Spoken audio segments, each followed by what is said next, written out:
something woke me up. It was 3:30 in the morning.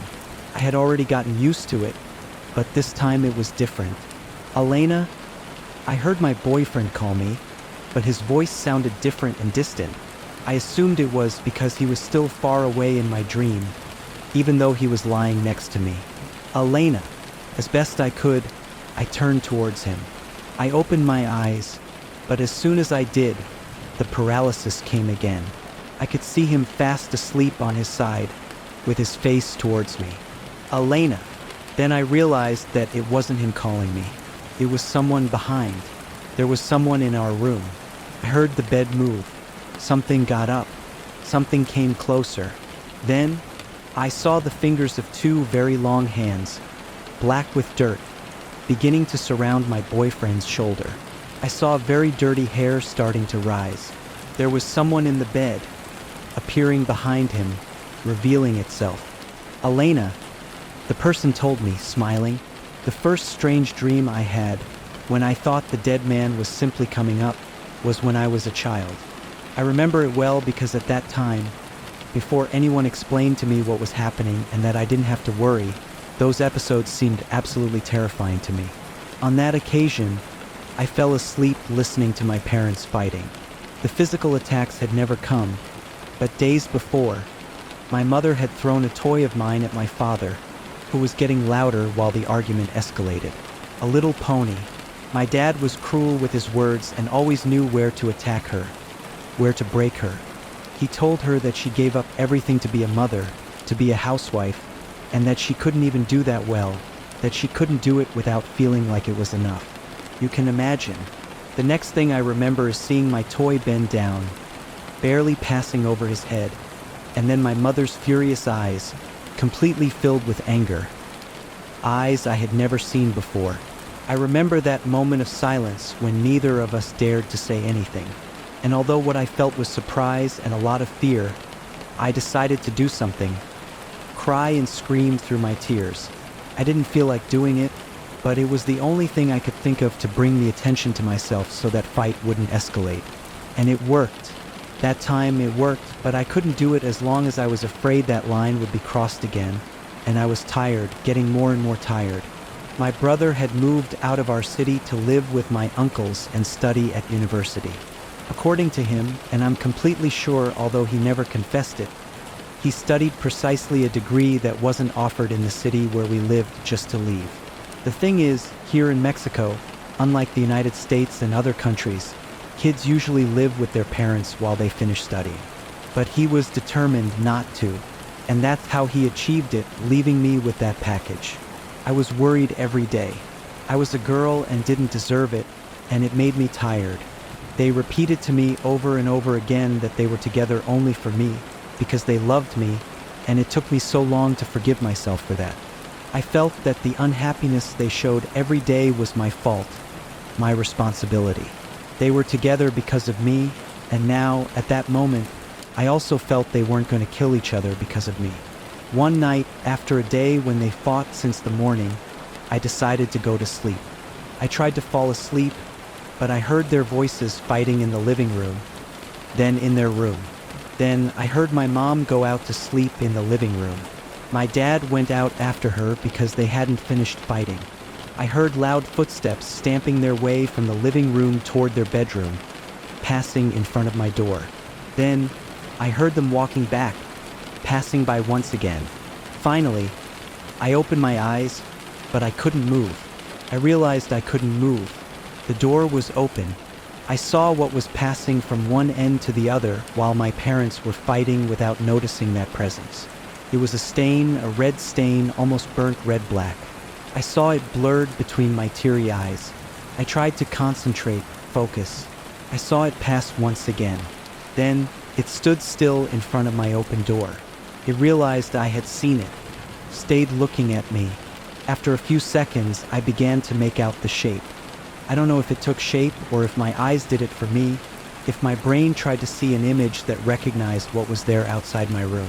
It was a red man with horns like the one from Loteria. He had his tail in his hands and couldn't stop looking at me. He wasn't laughing, but I could feel something mocking coming from him. I didn't need to see it.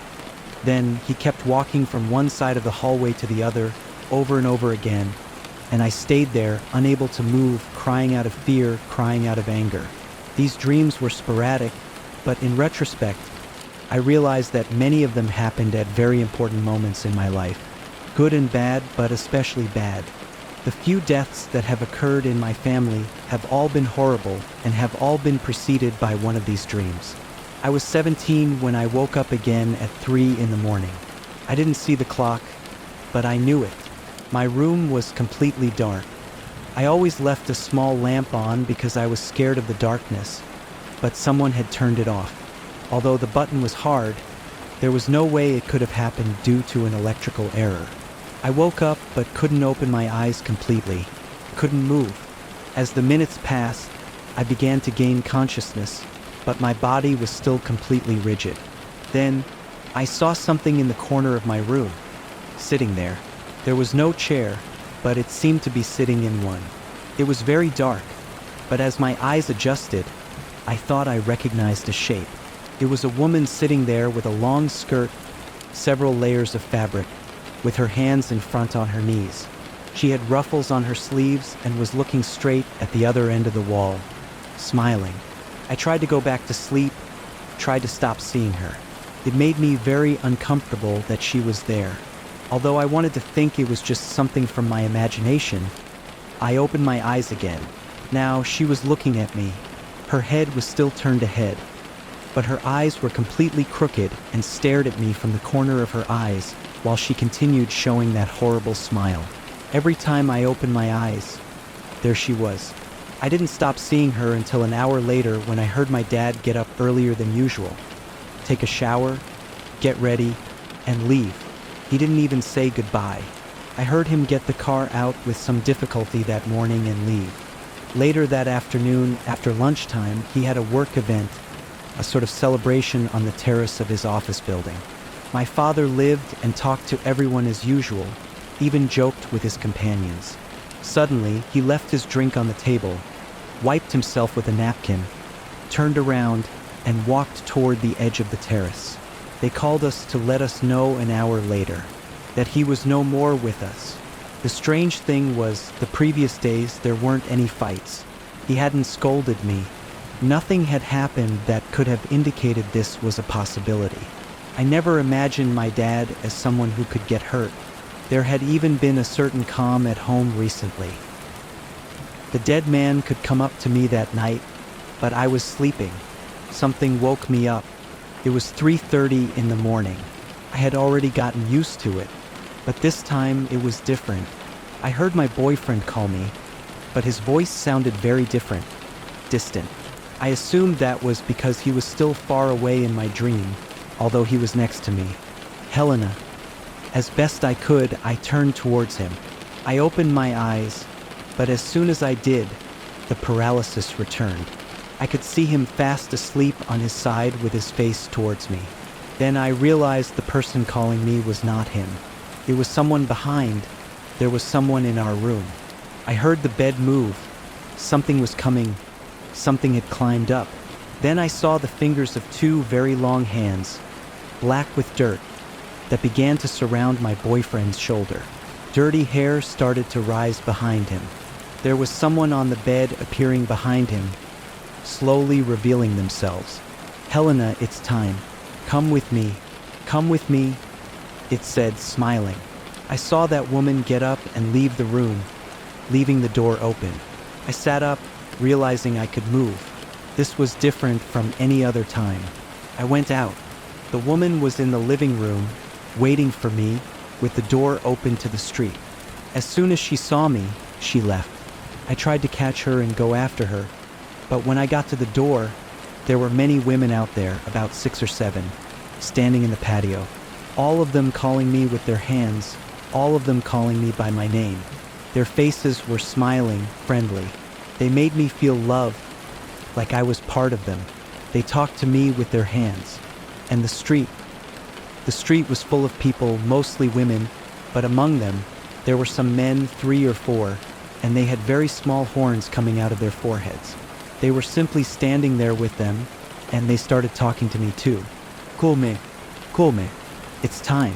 It's time. Come, it's time, they kept saying. The next thing I remember is Franco hugging me in bed. I couldn't stop crying. I was sweating, and he was also crying, also drenched in sweat. I asked him what was happening, and he just told me that everything was fine, that it was over, that he believed me now, that he was going to take care of me, and he would never leave me alone. I didn't understand anything, but the way he spoke to me, his uncontrolled crying that I had never seen before, made me cry more. We cried together until dawn. At Franco's request, we called my mother and asked if we could visit her. My mother had been living with my great-grandmother in her town for a few months. My great-grandmother is very old and tired, and they help her all the time. When we told her, my mother was very happy. She had been saying she didn't know when would be the last time to talk to my great-grandmother, and she told me to take advantage of it. I was very physically ill from that last dream. It had made me sick, weak, but Franco told me he would accompany me, and that gave me the courage to try. Besides, I wanted to get away from my house. When I looked out the window, I saw again, in my mind and memories, those women outside. Despite the smiles, despite their kindness, they made me very afraid. We drove to the town, and what should have been a little more than a couple of hours turned into 8. An accident halfway along the road, and the rain made us practically stand still for a good part of the journey. During the drive, I always try to be a good co-pilot, talk, play music, but I was so tired. At one point, I went to the back seat and lay down to sleep for 5 minutes. Poor Franco continued driving with no more company than the navigator, but he managed to get there, even with the confusing streets and the rain. When we arrived, they decided not to wake me up. I am a heavy sleeper, but not that much. It seemed strange to me that Franco was able to carry me, leave me in my mother's room, where she had arranged for us to sleep. I stayed asleep until 9 or 9:30 at night, when the voices and laughter of several ladies caught my attention. My mother and great-grandmother were also laughing at a conversation that seemed to be very funny. I was listening to Franco's voice talking and laughing in the background. They had a gathering, so I got up, looked in the mirror, fixed my hair, and went out to say hello. Sorry for not having even realized what time we had arrived. When I came out, I was frozen. The house was full of ladies, and I recognized without a doubt, without the slightest doubt, practically half of them. They were the ladies who were in my yard, the ones in the street outside my house in my dream, the ones who called me. Now they greeted me in the most casual way, as if they had never seen me before. Maybe it was like that, I don't know. You've heard that we cannot dream of a face we have never seen before, that our brain cannot create a face from nothing. That's why all those who appear in dreams, in the background as extras so to speak, are people we have seen at some point in our lives, even if we simply pass them on the street. I was sure I had never seen those women, completely sure, but still they were the ones I had dreamed about.